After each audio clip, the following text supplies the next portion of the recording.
Firewatch is an amazing game centered around the theme of escaping reality. As I will always say, please do play this game for yourself. It's amazing, it's short, it's an absolute masterpiece, and I know that you'll have a lot of fun. The beginning of the game shows our character Henry entering the Shoshone National Forest as we learn his life story. We learn that he married a woman named Julia who contracts early onset dementia, causing her to become angry and forgetful. Our character Henry decided to take a firewatching job to escape for a bit while her family watches over her. When we reach our lookout tower, we get a call on the radio from Delilah, who resides in the tower across the ravine in the next district. Hello? Whoever this is? It's Henry, right? Yeah. I'm Delilah.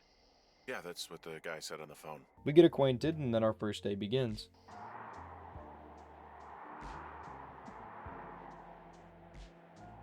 Delilah and Henry spot some illegal fireworks off in the distance, and she tells us to go shut it down. No. You need to get down there right now and stop them. Fire danger is through the fucking roof. What about shitty boss is gonna get me killed hill? Oh, is that Absorka Indian? Maybe Creek? That's actually English for not in my job description. While heading over that way, we scale down a mountain and fucking die. We head west towards the lake and find that the culprits are two drunk skinny dipping girls. Don't pull any more shit or you're fucked, alright? Don't threaten us. Yeah, who the hell are you, creep? We yell at them and head back to our tower. Delilah tells us she was drunk when she greeted us and wants to apologize. This cave is gated off. It's to stop spelunkers from dying without getting the keys from the Forest Service office first. While hiking up the mountain back to the tower, a shadowy man shines a flashlight down on us. We tell Delilah and finish the hike. Hello, how are you? What can I do for you? Well, my typewriter is on the ground, outside of my tower. When we arrive at our tower, it has been ransacked and our typewriter was thrown out the window. We tell Delilah and she sends out a call to base camp. We then go to sleep and start day 2, where we learn that the phone line got taken out by the storm. Can I go fix it? No. We find the wire has been cut by hand and not taken out by storm. Delilah tells us to track down the girls, thinking that they did it so that we can reprimand them. The thing is, it doesn't look like the wind. It looks like it was cut deliberately. I knew it the moment you said you found their trash. These idiots are gonna pay. Hey, I'm out at a ravine. What's this thing that spans across it? That is how you get to my sector. No kidding. Well, let me hike over. Well, it's locked up and mainly for emergencies. I've never actually used it. Rangers use it from time to time, but that's it. Help! Oh, God, it's an emergency! Oh, really? Yeah, I got eyes on a tornado. I gotta get out of here. A tornado in the heart of the Rockies? Yes! Holy moly, I need to call this in. Tom, Two Forks sees a tornado. He says he needs an evac into my sector. It's a meteorological impossibility. There haven't been tornadoes in the greater Yellowstone region in 100 million years. You're gonna need him to stay and take a detailed personal account, even if it means giving his life. Okay, I'll tell him. Sorry, Hank. No dice. While hiking, we find a backpack owned by a kid named Brian, who ends up mattering more later. The pack contains a camera and ropes so that we can traverse the map and take photos. We end up seeing a thin plume of smoke and head that way. What does she have? She's got Alzheimer's. Like, dementia. Whoa. How old was she? Is she? She's alive. She's with her family in Melbourne, Australia. She's 43. Fuck. Yeah. What was it like when you guys found out? We were scared shitless.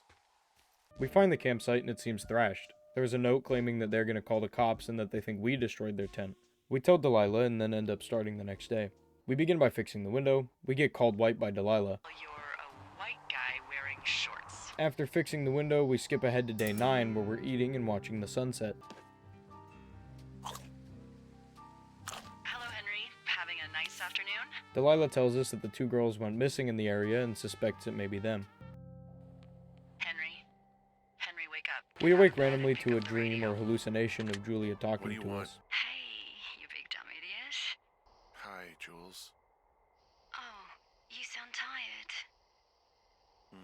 I am. Are you having a nice time? Yeah, it's good here. It's beautiful, you know? That's great, Henry. Really great. We then skip to day 33 where we head to a supply drop to pick up some food. Delilah tells us she heard us talking to Jules. We end up finding a big fence, not knowing what it is. We wake up on day 64 where we see a big fire in the distance, and we name it Flapjack.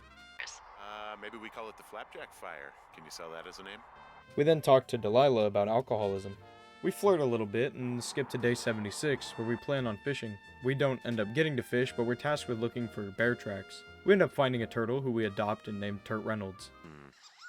Turt Reynolds. We find a clipboard that has a chat log of everything Delilah and Henry have said to each other. Someone has written down what we said to each other, have been saying. That doesn't make any sense. I don't talk to the other lookouts as much as I talk to you, not in the same way. No way. We walk a bit and find a dropped walkie-talkie, and when we pick it up, we're knocked out. So, devastating. We learn from the clipboard that there's a place called Wapiti Meadow and that it may be important, so we head there. Looks like goddamn Area 51. We get to Wapiti Meadow and find the other side of the fence that we'd found earlier. There is a gate, but it's locked, so we head over to where some firefighters were to recruit help. Yeah, these guys are gone. I found where they were sitting around before getting picked up. Damn. We arrive at the camp they were at, and it's empty, but we do find an axe that we can use. Tell me what you think of this.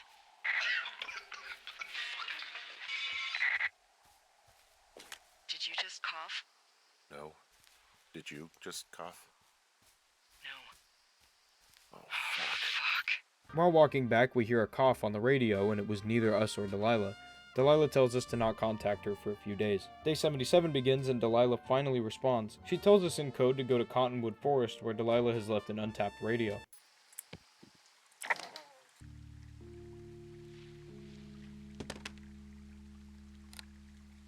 I've got it now. Good. I spent all day getting you that radio. What the fuck is going on? People are listening to us? I don't know. Our radios are tapped? Are you fucking serious? I just thought of something not great. While hiking back to the fence, though, Delilah realizes that she told the police that she never saw the girls, but it is on a chat log that we had. Neither of us ever talked to or saw those girls, the ones that went missing a few weeks back. After a while of running, we reach Wapiti Meadow. While walking through the site, we find a big radio tower. Yeah, lucky for us. Dee, there's some serious comms equipment out here, wireless stuff. What do you mean? I'm talking a big 20-foot tall transmission tower, and they can probably listen to whoever the hell they want. I mean, how the hell did they get all this stuff out here? The Army Corps of Engineers put our towers out here, so... You think it was the government? We find a wave finder and a lot of radio equipment and a barometer.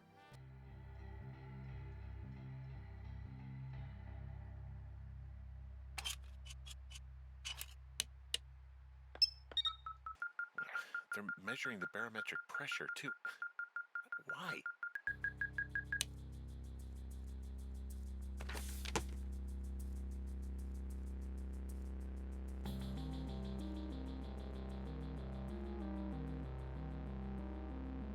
Are you shitting me? What? What is it? There's a folder of reports here. What do they say?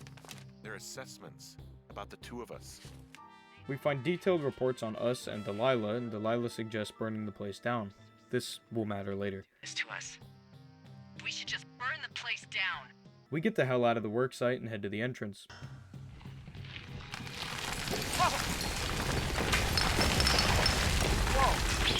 We almost fall into a ravine while running, but we make it out. When we turn back, we see the whole area is on fire and a large smoke plume is billowing from the spot. We return to the radio tower where everything we have found is laid out in front of us. The wave receiver starts going off, so we go to look for whatever's causing it. It's not like there's any proof we were down there.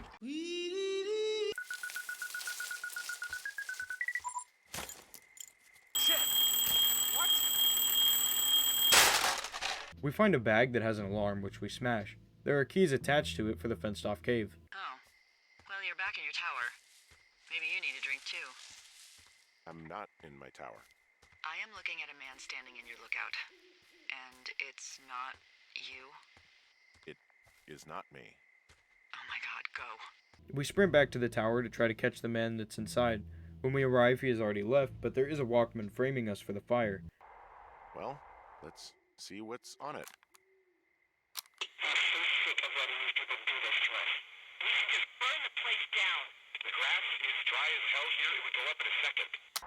It's a tape of us talking down at the site. It sounds like it was recorded from somewhere nearby.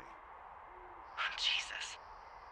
Yeah, and it sounds like we were the ones who burned it down and that it was your idea. Turns out he was recording us when we were at the research center. We wake up on day 78 and find out someone impersonating Henry called the lookout tower and said Delilah knew what started the fire. Delilah and Henry talk and decide that I need to go check the cave to figure out what's in there before we end up getting arrested. We get to the cave and enter.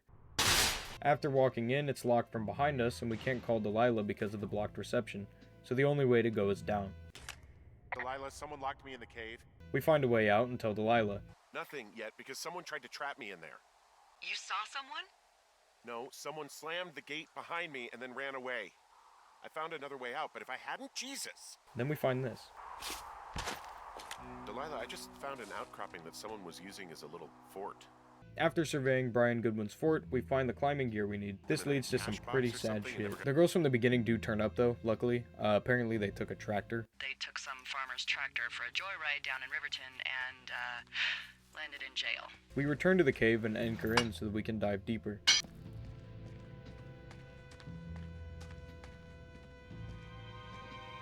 Ah, shit. Are you... Oh, God. You're Brian Goodwin. In the biggest plot shift of the game, we find Brian Goodwin's dead body in the deepest part of the cave. It turns out that they had never left. Brian's climbing equipment broke and he fell to his death. Ned, his father, had been the stalker, filled with resentment and wanting to keep their dark secret hidden from us. We get out and tell Delilah the terrible news. Hey, you, might want to take a seat. The only thing in the cave was a body. A body? God, what a mess. Delilah. It's Brian Goodwin. You gotta be fucking kidding me. How does that... What? I don't...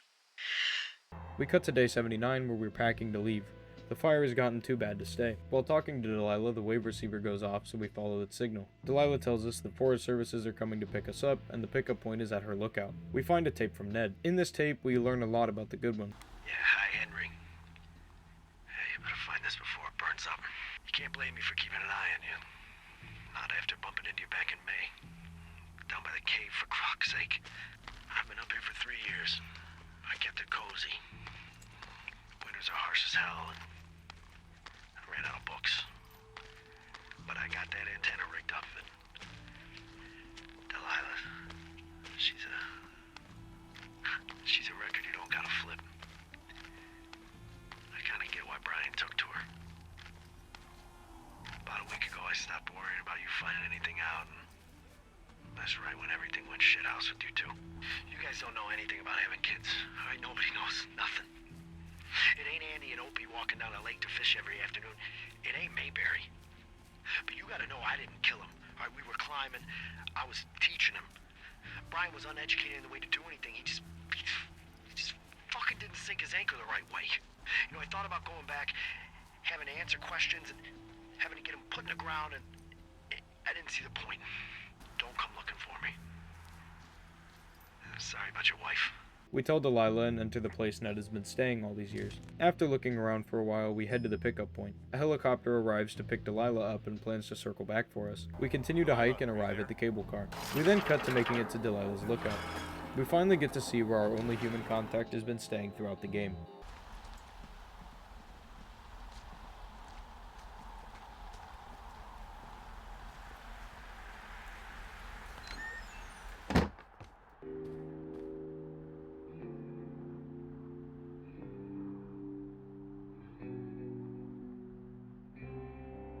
After our conversation with Delilah, the helicopter lands, marking the end of the game.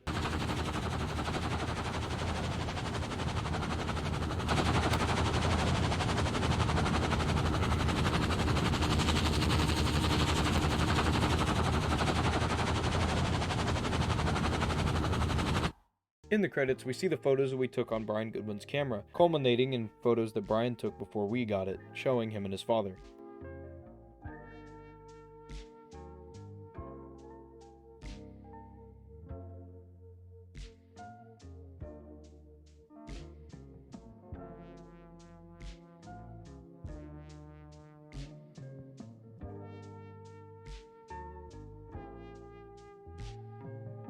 Firewatch is an amazing game that takes you on a huge emotional roller coaster.